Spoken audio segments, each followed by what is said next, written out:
Hello and welcome. You're with us here on Business Today. I'm Aabha Bakaya, and with me on Market Guru today, Mahesh Patil, Chief Investment Officer, Aditya Birla Sunlife AMC. Mahesh, what a shocker we saw when it came to the exchange late last week, particularly on the back of those fears with aggressive rate hikes that we're seeing in the US and the Fed's continued hard stance. What do you think is in store for stock markets after we've seen this extended period of volatility? Yeah.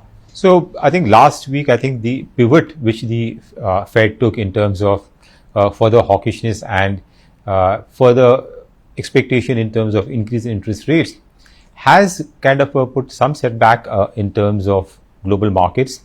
And we've seen that clearly market is starting to now factor in much slower growth because it seems that the Fed is very clear in terms of focusing inflation, and inflation is still a bit sticky while commodity prices have come down. In US specifically, if you look at the labor market, is still fairly tight, and it will take some time to cool off is what it looks like. So you will probably have now much more extended period of the high interest rate cycle, which the market was earlier expecting that probably with inflation coming down, commodity prices coming down, you would see the reversal in the current stance will happen much earlier. So I think clearly that was a disappointment. And But in India, surprisingly, I think we've seen that markets have done much better. Even our policy rates, if you look at it, while expectations are they will increase in line what kind of increase we are seeing globally. But our 10-year bond yield really didn't move much compared to the movement what we saw in the US 10-year. So India is actually looking much better in terms of its macro outlook, in terms of its growth outlook, and I think for the first time actually, and which is really surprised me also, is that the volatility in not only Indian markets but in US 10-year and the currency has been much lower than what we've seen in some of the other, not only the emerging markets but also the developed markets.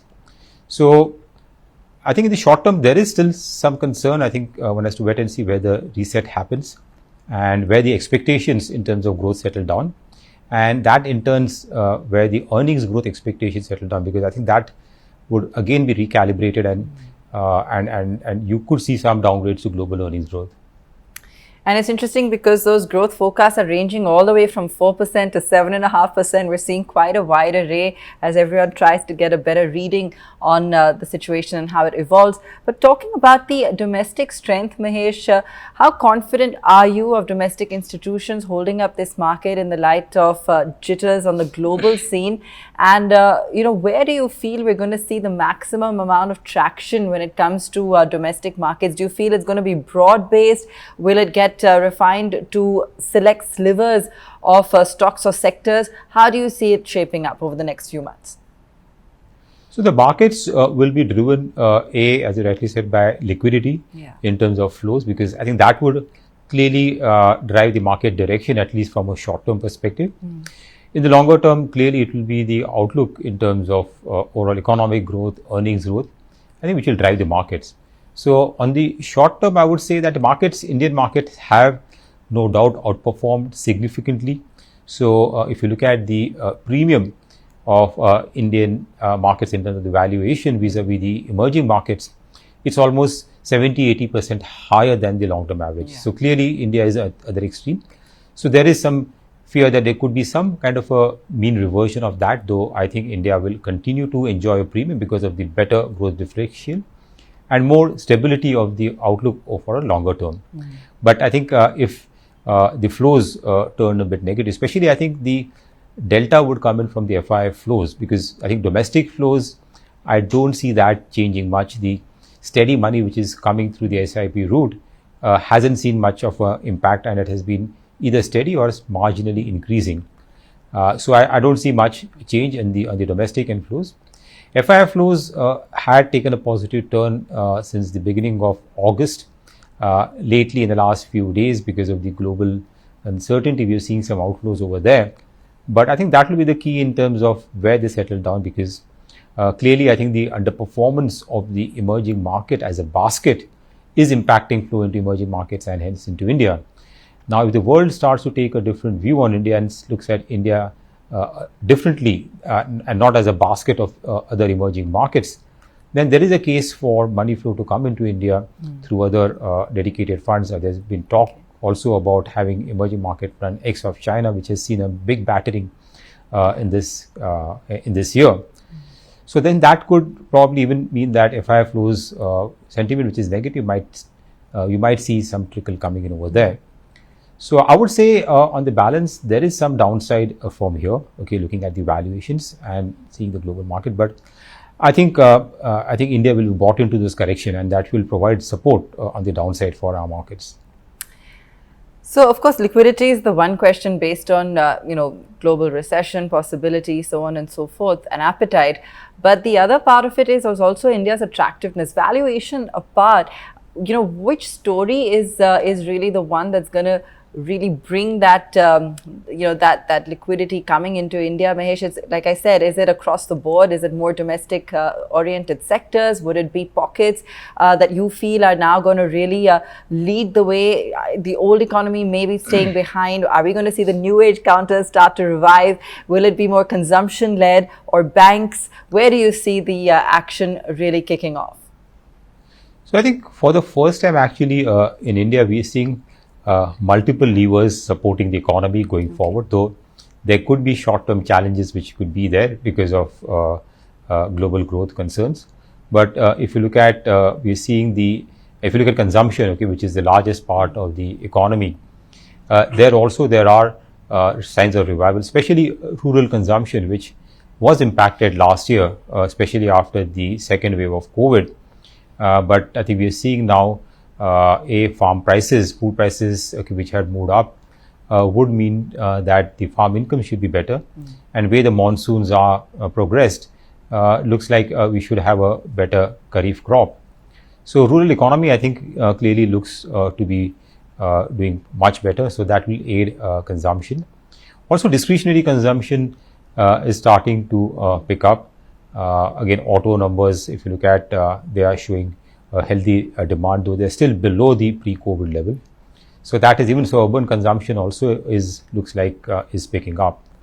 And apart from that, for the first time, we are seeing that the whole private sector capex is showing some initial signs of improving after almost 7 years from 2015, where we have seen that the overall capex investment to GDP has been coming down. I think that could again see a revival over there. And I think the whole government focus on manufacturing, Make in India, the production links incentive scheme the government has launched is seeing some traction. And in a way, actually, while the global growth is slowing down, a lot of companies, like for example, Europe is looking to source more from India because they have their own supply side challenges. The world wants to diversify from China. So that is going to aid our manufacturing sector. So that also is another pillar which will drive growth. And other sectors like, for example, real estate is also seeing decent traction. I think the overall sales of real estate is steady and is picking up. So I think all these, it's essentially going to be the more domestic focused sector, both in consumption as well as investment, I think, which we expect to do well over the coming years. And I think that will drive the market. I think the external links sectors, okay, be it say commodities or oil and gas, or even to some extent IT, will probably face some kind of a slowdown on the global growth. So I think that's how we see some of these sectors going forward. Okay. From within the banks, Mahesh, give us a sense of how one would go about cherry picking. I mean, the large caps, of course, are always the clear favorites, the 4-5 of them that everyone usually looks at. But would you extend that basket to favor perhaps some of the PSUs now and perhaps even more of the mid caps or the mid-tier names that perhaps may look to benefit from the kind of growth we're anticipating?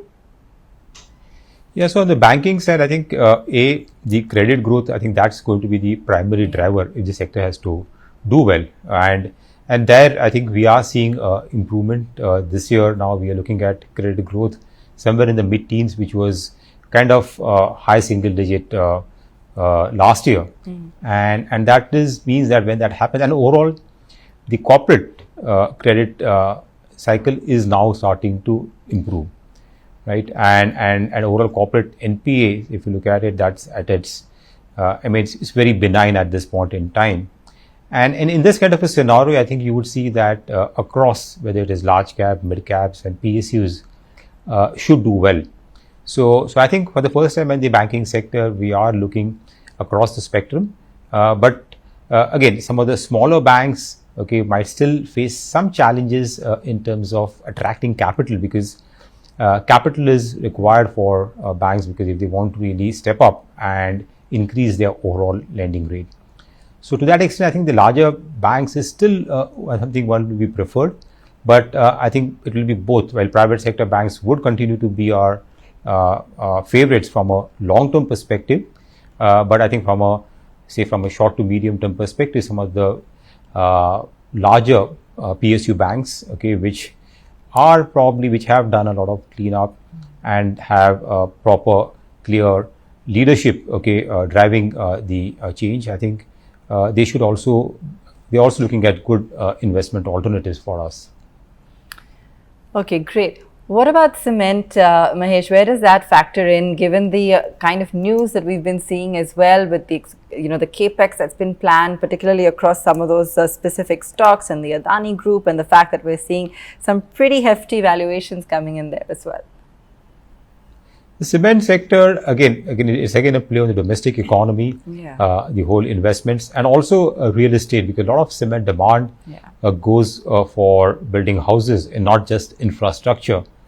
And I think there, overall, what we're seeing is that now, even in rural India, a lot of households are moving towards from old dilapidated houses and trying to reconstruct the houses. So I think the demand from the rural housing sector is also likely to improve. So I think demand should be fairly decent for cement going forward. But I think cement is also, the sector is driven by the cement prices, right? And also the contribution margin over there. So on the margin front, I think we've seen pricing pressure because of cost increases, especially the fuel prices, the petcoke prices and oil prices, which went up. And I think that is starting to now come down. We've seen petcoke prices decline by around 20% or so. And so I think in the next few quarters, I think that benefit should trickle down. And pricing would be determined by the overall, how the competitive dynamics play out. So I think there, overall, with some of consolidation in the industry, again picking up with now the large acquisition which has happened, I think that could further drive consolidation in the cement sector, which should be good for prices remaining stable. So all in all, I would say the outlook there, while near term there is still some margin pressure, but as one moves forward, I think that sector should also see improvement, both in terms of volume growth as well as margins. Okay, so we've got festive season coming up. We've also got earnings season coming up, Mahesh. What are you expecting in terms of cheer this time? Will we see much of an uptick when it comes to the Deepavali, and as well as earnings? How much of a spoilsport do you think they'll play this quarter? Very difficult to say, because at one hand, I think inflation has been on the higher side, and one would expect that there could be some impact, for in terms of the overall savings at the hands of the consumer, which could impact discretionary consumption. But I think Indian consumers, we've seen that the overall trend, at least in the last few quarters, has been fairly strong. I think post-COVID, I think last 2 years, we've seen consumers now going out and spending, be it on entertainment, being on retail, or any other consumer discretionary stuff. So I think the sentiment still looks fairly good, but one has to wait and see how that really translates in terms of demand. Right. So I would say that without expecting too much of a very strong bond, I think it should be better than what we have seen in the last festive cycle. All right. So clearly, Mahesh, from the sounds of it, you're saying that India seems to be largely immune to those global risks. At least that's what we're seeing in the parameters as of now. That's your sense, and will be largely led by the domestic story. In terms of returns then, and given the kind of volatility we've seen, in mind, keeping that in context, what would be, an average return that would be reasonable to expect going forward? So while India looks to be at a much stable wicket and outlook which is likely to improve, I would still not say that India is totally immune to what's happening globally, because there'll be some impact, and we still yet don't know in terms of how it will play out on our economy. Clearly, the financial markets, while India has been decoupled recently, but we know, when situation, when the tide turns around and there are extreme scenarios of risk awareness, it will impact our markets. Having said that, I think those will be short-term in nature, whatever impact one would see because of that. But from a long-term investor perspective, I think what will drive their returns would be the long-term growth expectations, for our economy and earnings, and the valuations, current valuations, how they are. So if you look at the valuations, currently are a tad above the long-term average, both on a price to earnings multiple and a price to book value multiple.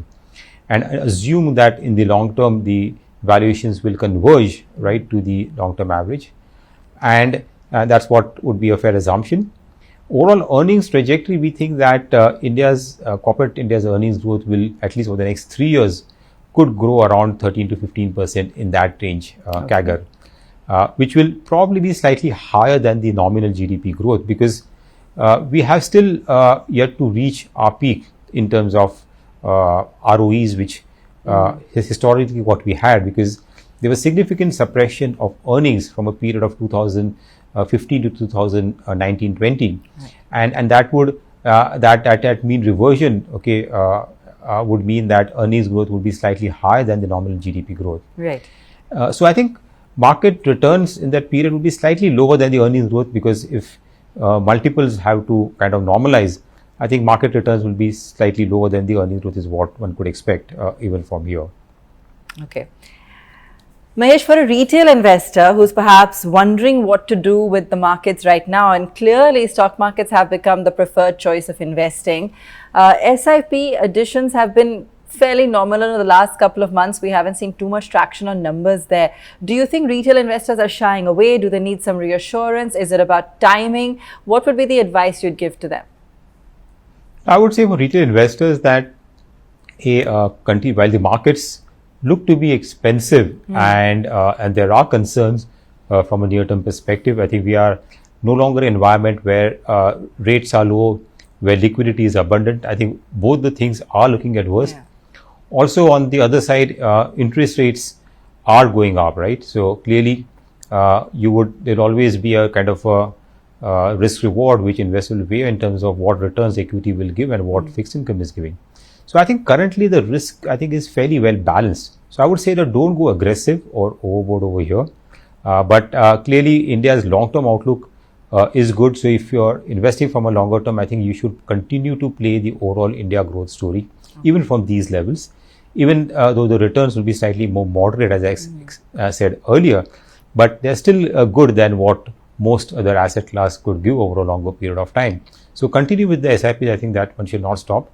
Any lump sum investments, if investors have to make, then probably that can be deferred through a STP or can be done in a staggered manner. And any potential correction in the markets, because of global factors, I think should be an opportunity really to invest is what. So it's a market which will be to buy on dips and not really chase, because market momentum and investors tend to really go after that. And especially retail investors should be slightly more careful while investing into mid cap and small cap. We have seen some amount of, while the overall broader market doesn't look that frothy, but I've seen some frothiness or exuberance in a few stocks. I think that's where investors should clearly steer away from and try to make a more broad-based portfolio. So the best way for retail investors to participate in mid and small cap should be through a fund route rather than going directly at this point in time, is what my advice would be. Okay. So clearly the trajectory for the Indian markets continues to remain on track despite whatever we may see, when it comes to interim blips or reactions to what's happening or macro triggers. But overall, clearly continues to be on track. Mahesh, thanks so much for joining us and taking us through the latest when it comes to the Indian stock markets and all the factors that are affecting them. Great having you with us here on Business Today. If you like the video, do like, comment, share and subscribe.